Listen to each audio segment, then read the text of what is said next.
আইটা মনে করা লেট করছে না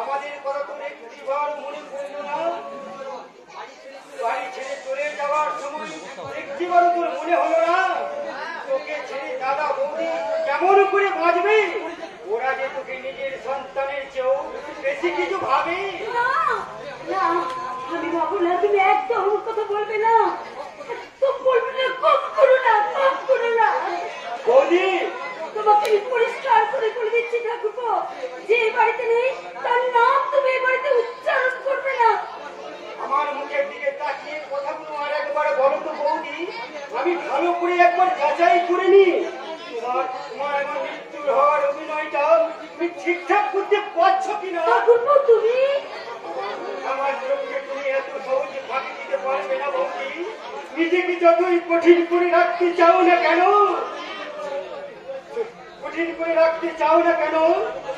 ফাইনালির জন্য তোমার এই মমতাময় হৃদয়টা ভেঙে খান খান হয়ে যাচ্ছে বৌদি তা আমার যে আর কেউ বুঝে না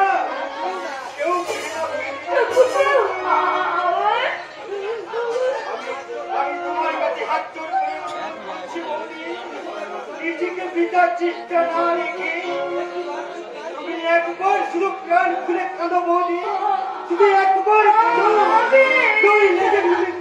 মরে যাবো না বৌদি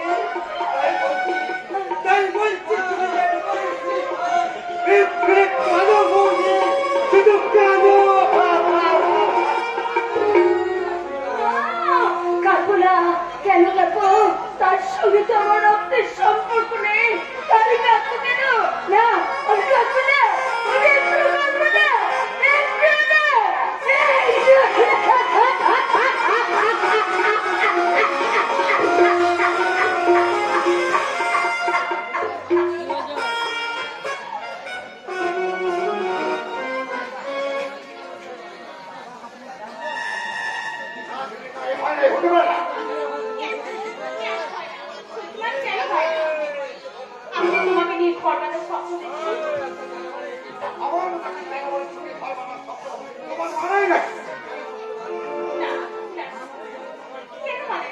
আমার জীবন প্রেম ভালোবাসা বলে কিছু নেই সেখানে আসে শুধু বিপদ আর মৃত্যুর হাত ছাড়িয়ে যে কোনো সময় মৃত্যু আমাকে ছিনিয়ে নিতে পারে ভালোবাসা মরিচিকা আর ঘর বাঁধার স্বপ্ন তোমার কাছে অবাস্তব রূপকথা সেই রূপকথার একমাত্র তুমি কি আমার জীবনে আসতে পারো না আমার তোমার স্মৃতি ছড়িয়ে দিতে পারো না জীবনে একটা দিনও যদি আমি তোমার চরণে আসতে পারি তাহলে আমি যে নিজেকে ধন্য মনে করবো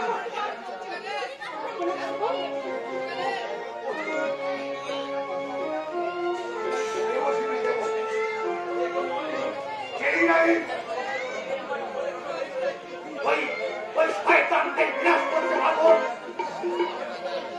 ওই শয়তান কবে পাঠাতে উড়িয়ে দিতে পারবো আমি তোমার কোনো মাঝ রেখে বলবো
কাঞ্চননগর এদিকে ছুটে আসছে। অ্যারেস্ট করে নিয়ে যেতে পারে। সে কি যে কথা তুমি কি করে জানলে? আমি বিশ্বাস প্রকাশকে বলি হওয়া এক অসহায় সত্য। আর বাস্তবের দিকে ছুটে যেতে যেতে যেদিন আমি প্রথমে ঠক্কর খেয়েছিলাম, তখন এই দাদা আমাকে আমার বাজার স্বপ্ন দেখিয়েছিলেন। কিন্তু তুমি কি সত্যি করে বলো তুমি কি? তুমি এখান থেকে পালিয়ে যাও শক্তিমান। পুলিশ হয়তো তোমাকে এখনই অ্যারেস্ট করতে পারে। তাই শক্তিমানকে অ্যারেস্ট করতে পারে এই পুলিশের সংবাদ এখানে দিতে হয়নি।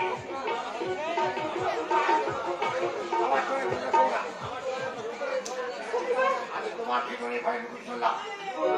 এই মধু বুঝলে হয় পিছনের দরজা নিয়ে পালিয়ে যাবো, কিন্তু তোমরা জীবনে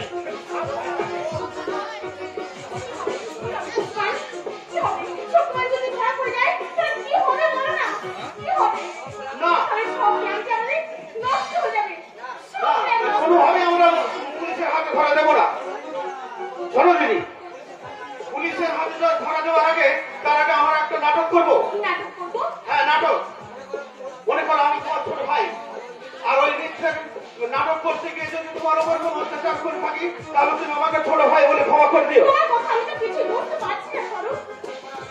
মনে করো আমি একজন বাবার নম্বর চরিত্রহীন, কোনো একটা উদ্দেশ্যে তোমার কাছে আমি ছুটে যাই, সেই জন্য তুমি আমাকে ক্ষমা করে দিও। কিন্তু এটা তো পুলিশ আমাকে অ্যারেস্ট করতে পারে। পুলিশ আমাকে অ্যারেস্ট করলেও আমরা তো শক্তিমানকে বাঁচাতে পারবো দিদি। স্বরূপ, আর সময়ে ওই পুলিশ আসছে, শুরু করো নাটক। আগাম আন্দু নিয়ে এখন আমার পেঁয়াজি করছে, টাকা আমার ফেরত দিবি তোকে, আর মাথার উপর দিচ্ছ তোর সমস্ত কিছু আমি শুরু বলে আদায় করে নেও। এই ঝিমে কি তো পয়দা করা মান আছে নাকি? যে যখন যাকে খুশি দিয়ে দিবি আবার নিয়ে নিবি, যা ফরমাস তারা এখান থেকে। কে বললে আরাম জানি আমার সাথে বেরোনি? আমার মাল্য সহযোগিতে তারা তোর দেহে ভালো মশলা সব চটিকে চাটনি করে দেবো মাইরি। এই যে ফুর্তি করতে দেবো বলে 100 টাকা বায়না করেছে, এখন আবার অস্বীকার করছে। সম্পূর্ণ মিথ্যে, আপনি বিশ্বাস করেন?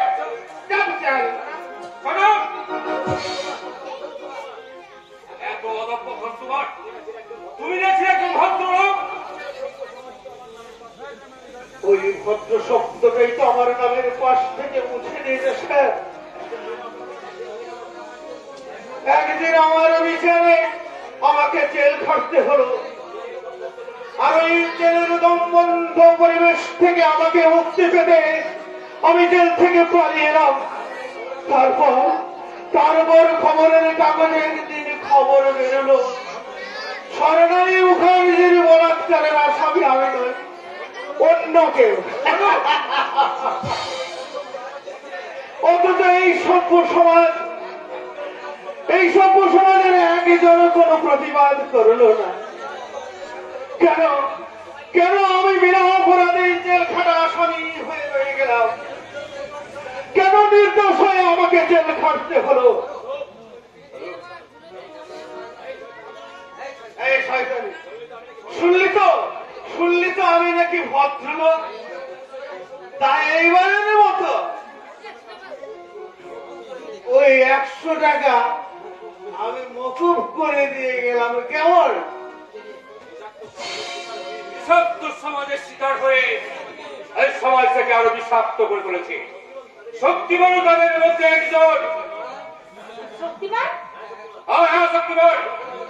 বলো শক্তিমানকে কোথায় লুকিয়ে রেখেছ? আমি আমি কেমন করে বলবো? আমি জানি না। যারাই কি করার চেষ্টা করো না। আমি সিআইডি মারফত সংবাদ পেয়েছি কিছুক্ষণ আগে শক্তিমান এই ঘরে ঢুকেছে। আমি সত্যি বলছি, আপনার শুনতে ভুল হয়েছে, দেখতে ভুল হয়েছে। না, আমার ভুল নয়। আমি জানি তোমাদের মতো অসহায় দুঃখী মানুষরা শক্তিমানের কাছে একটা মূর্তের ভগবান।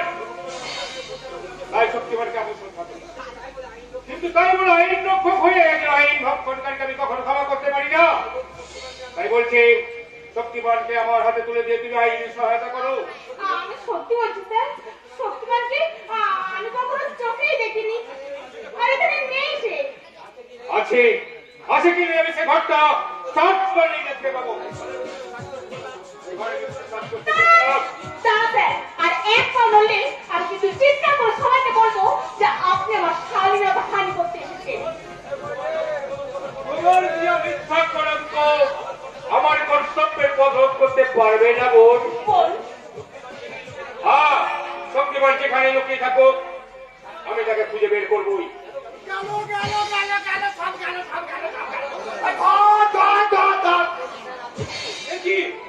স্যার আপনি ঘরের ভিতরে আপনি কি করছিলেন?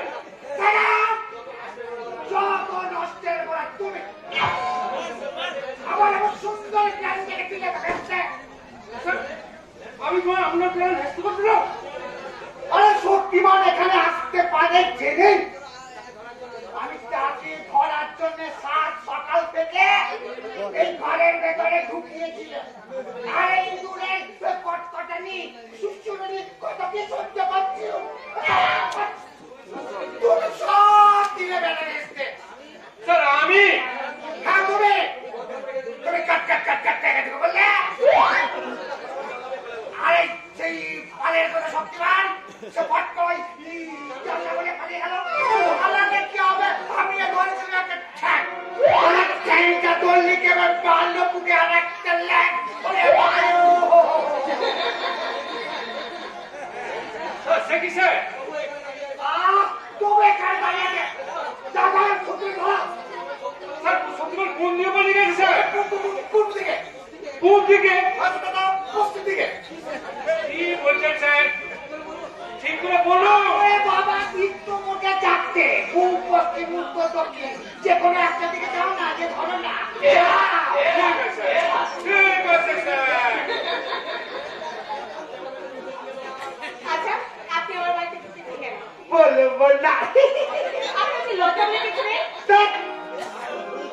আমরা হলাম পুরুষ মানুষ, আমাদের আবার লজ্জা কি? লজ্জা তো তোমাদের যৌবনের অলঙ্কার। সেই অলঙ্কার এই পুরুষদের মাঝে ফিরিয়ে দিলে তবে তো নারী জীবনটা তোমাদের থাকতো। বেরিয়ে যান, বেরিয়ে যান বলছে, এই মুহূর্তে এখান থেকে বেরিয়ে যান। যাব না।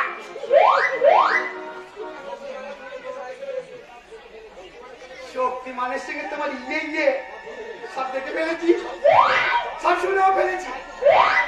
তাই তো শক্তিমান যাবে, নিজের হাতে গুলি করবো, তারপর তোমাকে নিয়ে আনি। কি করবেন আমাকে নিয়ে? বলবো না। বলবো না।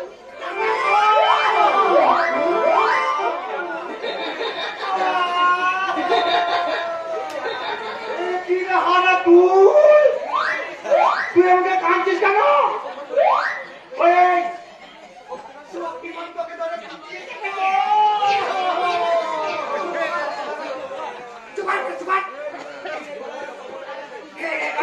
নকল কান্না?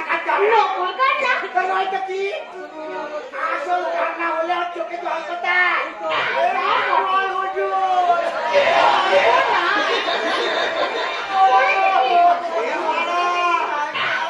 চোখে এত জল ছিল মানুষ তো হার বাঁধাবি রে।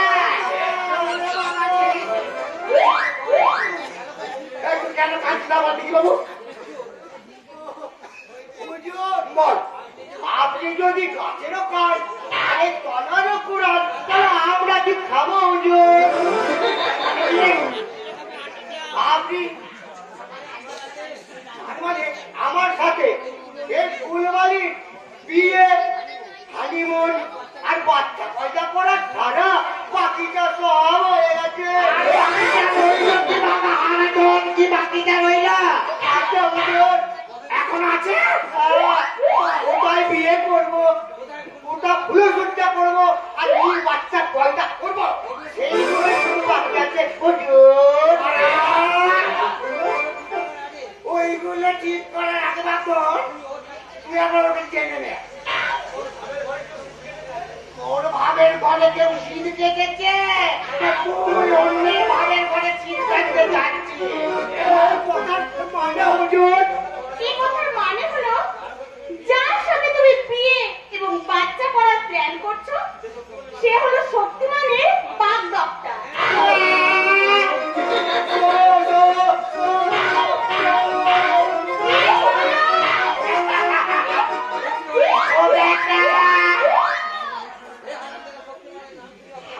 শক্তিমানের নাম শুনে না এই হারাম জায়গাটা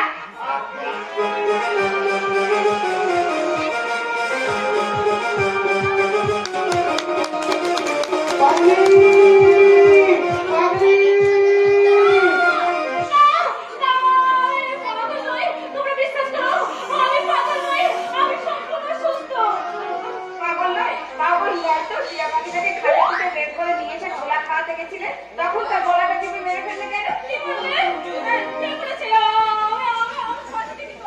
আপনি তো নিজের চোখে দেখেছি। তুমি মিথ্যে কথা বলছো। না, আমি মিথ্যে কথা বলছি না।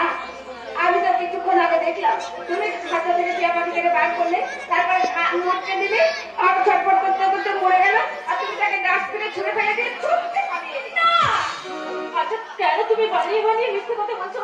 কেন তুমি নাটক করতে চাইছো বলো তো? আমাকে পাগল প্রমাণ করতে চাইছো, তাই না?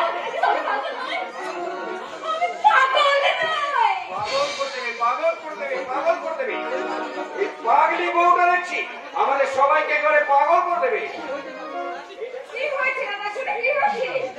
এই দেখ না সেটা পার্টি অফিস থেকে ফিরে বাগানে গিয়ে দেখি বাগানের সব ফুলগুলো কে যেন ছড়িয়ে মাটিতে ছড়িয়ে দিয়েছে। মালিককে জিজ্ঞাসা করতে সে বলল বৌমাই নাকি ফুলগুলো ছিঁড়ে মাটিতে ছড়িয়ে দিয়েছে। সর্বনাশ করেছে। ছোট কত শখের বাগান, সময় নষ্ট করে শখের বাগানটাকে সে সাজায়, আর এসে যদি দেখে তছনছ হয়ে গেছে তাহলে তোর মাথায় আগুন বেড়ে যাবে। আমি বাগানকে ফুলগুলো ছিঁড়ে মাটিতে ফেলে দিইনি। তাহলে তাহলে কে এসব করছে? আমরা কি মিথ্যে করে তোমার মাথায় মিথ্যে অপবাদ চাপাতে চাইছি? হ্যাঁ হ্যাঁ ঠিক তাই। আমার মনে হয় তুমি মিথ্যে কথা বলছো। তুমি করেছো, তুমি সর্বনাশ, কাঞ্চনের ছাদের টিয়া পাখিটাও মরে গেল। তোমরা বাগান থেকে ফুল ছিঁড়ে মাটিতে ফেলে দিয়েছো, টিয়া পাখিটার গলা টিপে মেরে ফেলেছো, কি মুশকিল! আর এখন আমার দোষটা বলতে চাইছো। কিন্তু স্বয়ং ঈশ্বরই জানে আমি কোনো কাজ করিনি, এই কাজ আমি করিনি। ফুল ছিঁড়া একটা অপরাধ, মানে তোমরা কাছে মানুষ যে ফুল ছিঁড়তে পারে তার যে কোনো অপরাধ করতে হাত কাঁপে না। তুমি বিশ্বাস করো তোমার বাগানের কোনো ফুল আমি ছিঁড়িনি, অথচ এটা বলছে আমি নাকি তোমার বাগানের সব ফুল ছিঁড়ে মাটিতে ছড়িয়ে দিয়েছি। কে বলেছে এসব কথা? আমি তো এক্ষুনি বাগান থেকে ঘুরে আসছি, বাগানের সমস্ত ফুল অক্ষত হয়ে আছে। আমি বাবা শোনাতে বললো আমি নাকি তোমার বাগানের সব ফুল ছিঁড়ে দিয়েছি। কি মুশকিল! আমি আবার এইসব কথা কখন বললাম? আজ দুদিন হলো আমি বাগানের দিকেই যাইনি, তো ফুলের খবর আমি কি করে জানবো? এই সেটা তুই তো এ বাড়িতে আছিস, আমি কি বৌমাকে এইসব কথা কখনো বলেছি? আমি কিছু শুনিনি, কিন্তু ঠাকুর তুমি তো বললে যে আমি নাকি টিয়া পাখিটার গলা মটকে দিয়েছি। কি আমল তামল বলছো? আমি তো এই মাত্র টিয়া পাখিকে দাঙ্গা খাইয়ে এলাম। কিন্তু এই ঠাকুরজি একটু আগে বললো আমি নাকি টিয়া পাখিটাকে মেরে ফেলেছি। আরে কি মুশকিল, যে টিয়া পাখিটা বেঁচে আছে সে টিয়া পাখিটাকে মরে গেছে আমি কেমন করে বলবো? তোমার কি মাথা খারাপ হয়ে গেছে? খবরদার ঠাকুরজি, একদম মিথ্যা কথা বলবে না। শোন, তোর বউ শুধু আমাকে মিথ্যাবাদী বলছে না, দাদা সোনাকেও মিথ্যাবাদী বলছে, দাদা সোনাকেও অপমান করছে। সেটা একটা পাগলি মেয়ের কথায় তুই এভাবে ইমোশনাল হয়ে পড়ছিস কেন?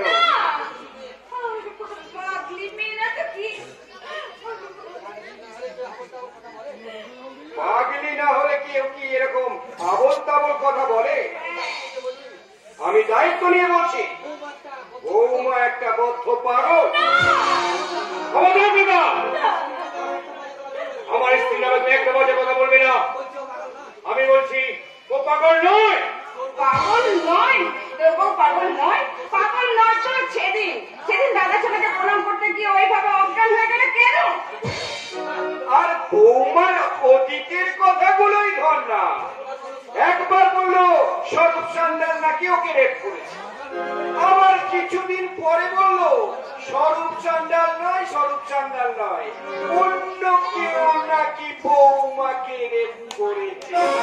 কিন্তু কে যে বৌমাকে রেপ করেছে সেটাই তো এখনো পর্যন্ত বলতে পারলো না।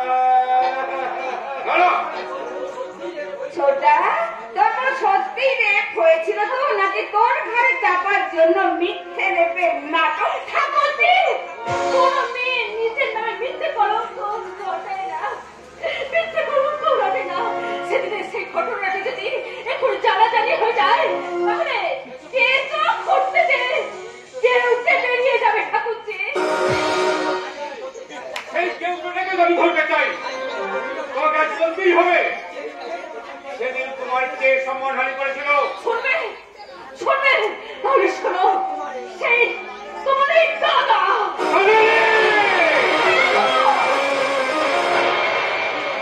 কি বললে তুমি?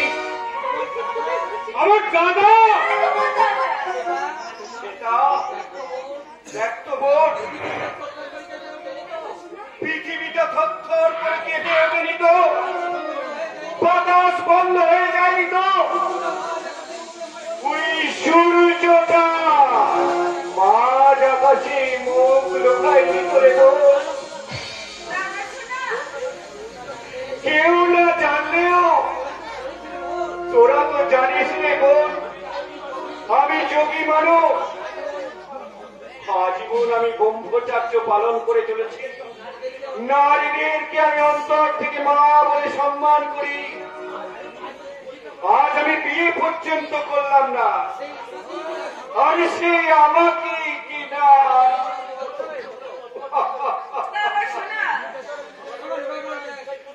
আমার রিভলভারটা নিয়ে আয়, সেটা আমার রিভলভারটা নিয়ে আয়। আমি সুইসাইড করবো, তোকে কিছুই করতে হবে না, যা করো আমি করবো। কি করবি তুই ছোটা? আমি একে পগলা করে কাটবো,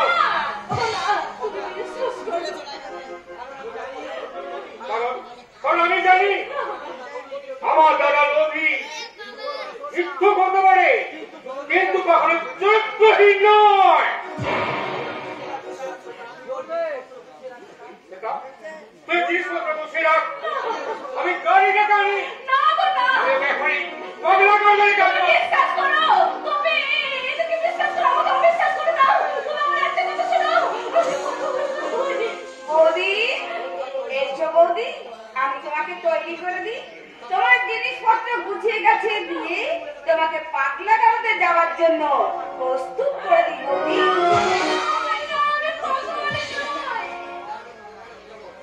আমি কেন পাগলা গাঁওতে যাবো? আমি পাগল না, আমি আমার দাদার কাছে চলে যাবো। আমি আমার দাদার কাছে চলে যাবো। সেই পথ তো আমি তোমার বন্ধ করে দিলাম।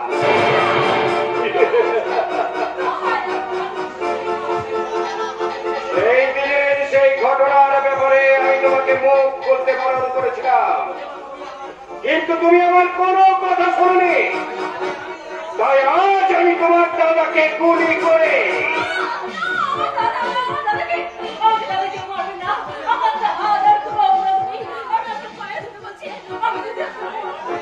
পায়ে নয় স্বর্ণালী, পায়ে নয়, তুমি আমার বুকে করে রাখবো। আমার কোনো না কোনো একটা নাটক খাড়া করে তোমার ওই পাগলা কারণে যাওয়া ক্যান্সেল করে সমাদরে তোমাকে ঘরে থাকার ব্যবস্থা করে দেব। তোমাকে শুধু মিথ্যে করে কাঞ্চনের কাছে বলতে হবে আমি তোমাকে সেদিন রেপ করিনি। চমৎকার চমৎকার সমন্বনা হৃদয়ের নোংরা স্বরূপটাকে চাপা দিতে দিনকে রাত করা শুরু করতে রিপোর্টার দাদা তুমি এসেছো, দাদা তুমি এসেছো।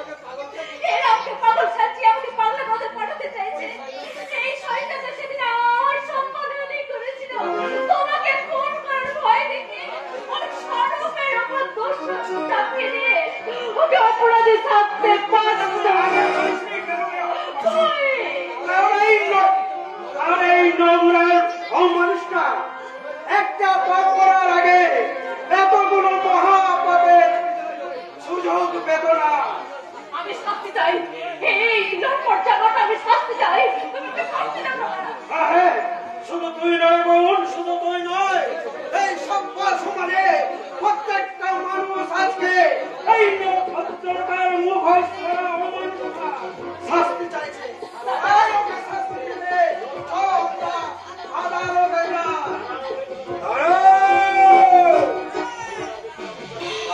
রিপোর্টার বিপ্লব মুখার্জি, এমএলএ ভুজঙ্গনাথকে হারিয়ে তুমি এত সহজেই জিতে যাবে তাই কখনো হয়? এই, কে আছে? রহমানকে পাঠিয়ে দে। হ্যাঁ, রহমান, তুমি হলে আমার পরম আত্মীয়। এই বাড়িতে তুমি প্রথম এসেছো, আপ্যায়নের সুযোগটুকু তো দেবে নাকি?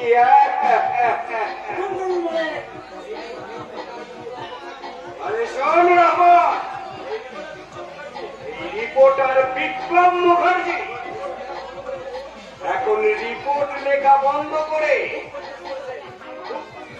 মুখ খুলতে শুরু করেছে। ওর মুখটাকে বন্ধ করতে, ওর জিভটা তুই কেটে নিয়ে যা। এই